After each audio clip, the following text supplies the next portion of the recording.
आज की बात अब हर शाम सोमवार से शुक्रवार 8:30 बजे से। इससे पहले अभिषेक बनर्जी ने शुक्रवार को लोकसभा स्पीकर ओम बिरला से दिल्ली में मुलाकात की।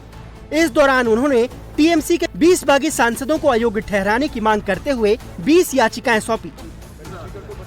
इस दौरान अभिषेक ने स्पीकर से टीएमसी के बागी सांसदों की सदस्यता रद्द करने की मांग की। अभिषेक की तरफ से कहा गया कि बागी सांसदों ने दूसरी पार्टी ज्वाइन की है, ऐसी स्थिति में उनकी सदस्यता रद्द होनी चाहिए।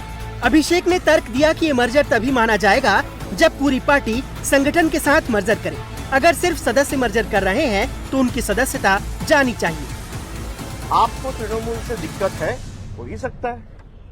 लगता है कि भाई बीजेपी आपका भी बहुत खास है, कोई दिक्कत नहीं, आप छोड़ दो तृणमूल का पद, आप एमपीशिप से रिजाइन दे दो, कोई मना नहीं कर रहे। चुनाव हो, फिर आप जरूरत पड़े तो बीजेपी का टिकट में जीत के आइए, फिर आप बैठिए यहाँ पे। अभी फिर मुलाकात होगा, उन्होंने बोला है कि मैं दूसरे पक्ष को भी सुनूंगा, फिर आपको दोबारा बुलाऊंगा।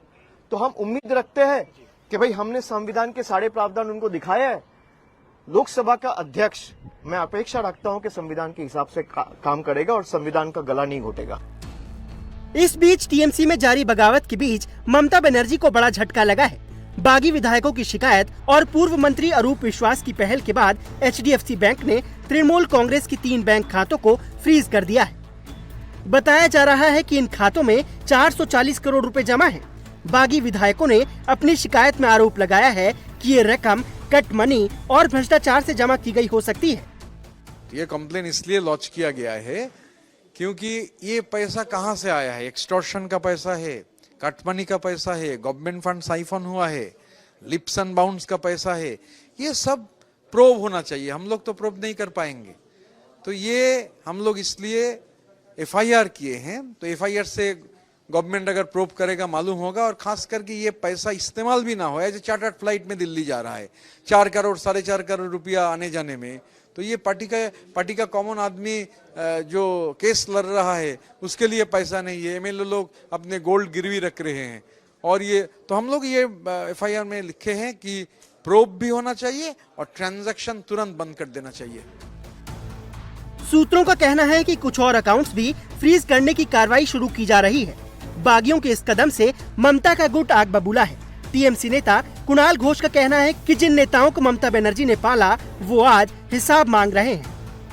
जिसको प्रोटेक्शन दिया, तृणमूल जिसको एस्टेब्लिश किया, तृणमूल जिसको राज्यसभा में भेजा, तृणमूल जिसको विधानसभा में भेजा, वो 1 महीना नहीं हुआ, हाथ से वो काली भी नहीं उठा।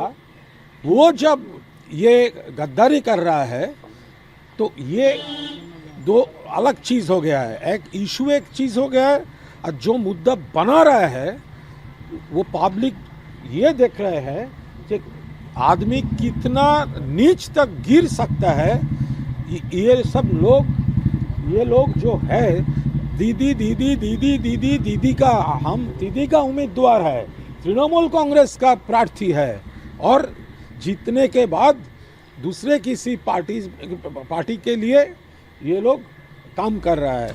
पश्चिम बंगाल में चुनावी हार के बाद एक तरफ जहां टीएमसी नेताओं का सड़क पर निकलना मुश्किल हो गया है, तो दूसरी तरफ तृणमूल कांग्रेस के भीतर की लड़ाई अब पार्टी के पैसे और संपत्तियों पर आ गई है।